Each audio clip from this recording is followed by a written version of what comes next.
नमस्कार दोस्तों, स्वागत है आपका आयुष केंद्र से। मैं सुखदेव जोशी।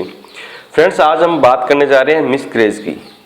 मिसकैरेज यानी एक प्रकार का गर्भपात होता है जिसमें गर्भावस्था के जो 20 सप्ताह होते हैं वो कंप्लीट होने से पहले गर्भ में पल रहे भ्रूण की मृत्यु हो जाती है, तो उसे स्वतः गर्भपात कहते हैं, यानी वो मिसकैरेज की एक स्टेज होती है।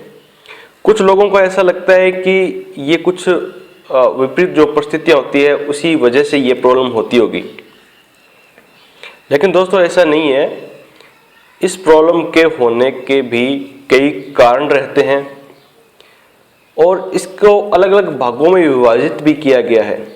मिसकैरेज के लमसम ये 5 से 6 भागों में विभाजित है। अब इसकी जो पहली जो स्टेज है उसमें ऐसा होता है कि भ्रूण गर्भाशय के अंदर स्वतः ही खत्म हो जाता है और ऐसी परिस्थिति के अंदर जो पेशेंट है उसको कुछ मालूम नहीं चलता, न ही दर्द होता है न ब्लीडिंग होती है, कोई सिम्टम नहीं रहता है इसका उस टाइम पता चलता है जब जो भ्रूण का विकास है वो रुक जाता है और तब हम अल्ट्रासाउंड कराते हैं, तब पता चलता है कि मिसकैरेज हो चुका है। तो इसे बोलते हैं मिस्ड अबॉर्शन। और अब जो सेकंड जो परिस्थिति बनती है वो होती है कि अनकम्प्लीटेड अबॉर्शन। मतलब कि उसमें ऐसा होता है कि जो भ्रूण है वो आधा ही शरीर से बाहर आता है, आधा शरीर में ही रह जाता है। तो वैसी स्थिति के अंदर पेशेंट को ब्लीडिंग होती है, पेट के अंदर बहुत दर्द रहता है, तो उसे अनकम्प्लीटेड है, मतलब कि वो अधूरा है। और जो तीसरी परिस्थिति बनती है वो होता है कंप्लीट अबॉर्शन।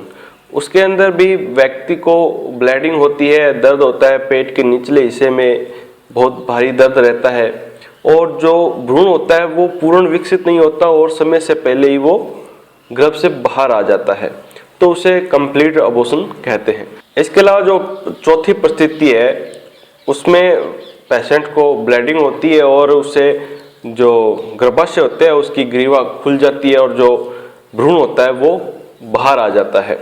और इसके अलावा जैसे कई बार जो 5वीं स्थिति बनती है उसमें जब गर्भ धारण किया जाता है उस समय अगर कोई संक्रमण हो गया है तो उसकी वजह से भी ये प्रॉब्लम आ सकती है।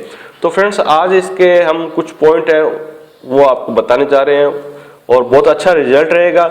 इन पॉइंटों को क्या है कि आप कंटिन्यू करें जब तक आप सही स्टेज पर न पहुंच जाए।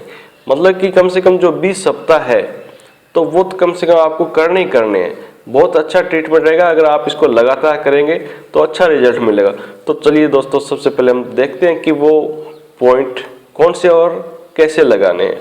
वीडियो अगर आपको पसंद आता है इसको आप लाइक जरूर करें, साथ में चैनल को सब्सक्राइब करना ना भूलें और साथ में ये कोशिश करें कि जो ज़रूरत है आपकी नज़रों के अंदर कोई ऐसा व्यक्ति है तो उस तक इस वीडियो को जरूर पहुंचाएं ताकि उनकी ज़िंदगी के अंदर एक नया उजाला हो सके।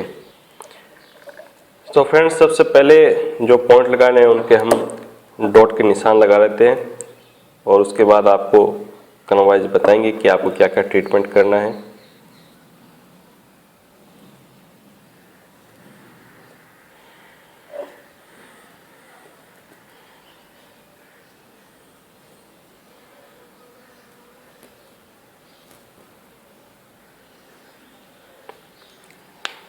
तो फ्रेंड्स, सबसे पहले हमें यहाँ ट्रीटमेंट देना है, कुछ इस तरीके से प्रेशर कर देना है।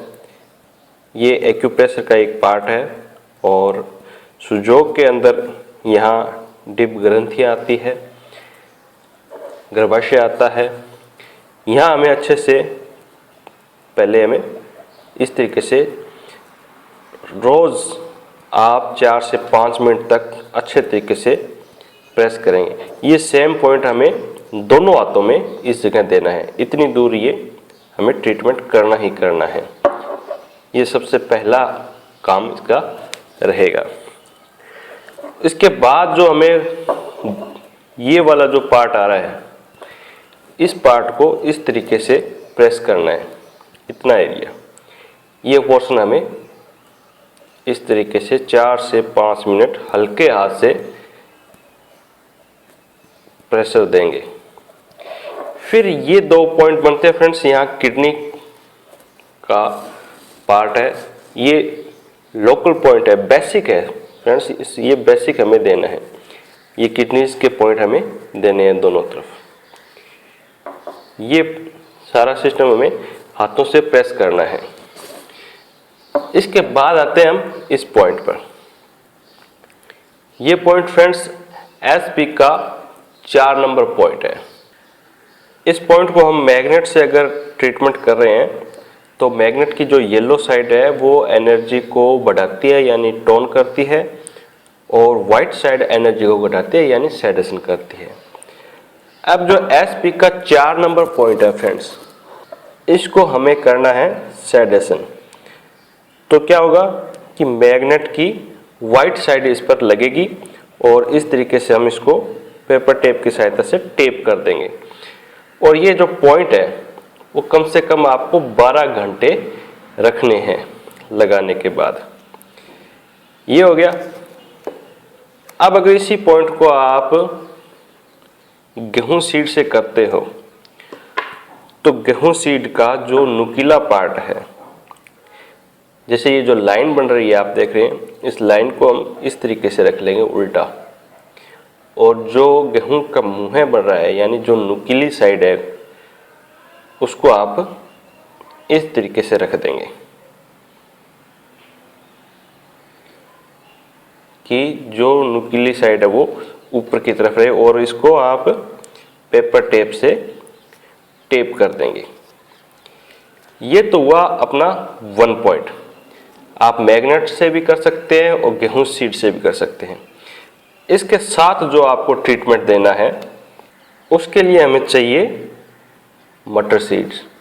ये जो 3 पॉइंट आपको पहले बताए थे, इन तीनों पॉइंटों पर कुछ इस तरीके से ये सीड्स आपको लगा देने हैं कि ये तीनों पॉइंटों पर इस तरीके से आ जाए, और फिर इन पॉइंटों को आप पेपर टेप की सहायता से टेप कर देंगे। और बैक साइड में आपको 2 मटर सीड्स आपको यहाँ लगानी है ताकि पेशेंट्स इनको अपने हाथ से दबाता रहे। और इसके साथ हमें 1 पॉइंट यहाँ भी देना है। इस जगह हमें मूंग सीड अप्लाई करना है। मूंग सीड हमें लेने हैं 3 मूंग सीड, इस तरीके से आप रख लेंगे और पेपर टेप पर इस तरीके से चिपका लेंगे। इस स्थिति में आप पेपर टेप पर चिपका लेंगे। चिपकाने के बाद जो ये एरिया आ रहा है इस पर आप इस तरीके से ये लगा देंगे। इस तरीके से आप लगा देंगे। 1, 2, 3 और 4, ये चारों ट्रीटमेंट आपको देना है। यहाँ मूंग सीड आएगा, यहाँ गेहूं या आप टोन और सेडेशन करना है। बाकी ये सभी लोकल पॉइंट है, ये आपको लगाने हैं। तो फ्रेंड्स, जैसा कि पता है आपको कि कोई भी अपने ट्रीटमेंट लेते हैं तो उसको सुचारू रूप से लेना जरूरी है, तभी वो हमारी बॉडी पे इफेक्ट करता है। बहुत अच्छा ट्रीटमेंट है, अगर आप कंटिन्यू लेते हैं तो अच्छा रिजल्ट मिलेगा इसका। और इसके अलावा अगर आपको किसी भी प्रकार की जानकारी चाहिए तो आप वीडियो को कमेंट बॉक्स के अंदर कमेंट कर सकते हैं। फेसबुक के माध्यम से भी आप हमसे संपर्क कर सकते हैं। आयुष केंद्र ग्रुप फेसबुक पर है, वहां जाकर भी आप कमेंट करेंगे तो आपको जो उचित सुझाव है आपको मिलेगा। तो मिलते हैं दोस्तों नेक्स्ट वीडियो में नई जानकारी के साथ। तब तक जय हिंद, जय भारत।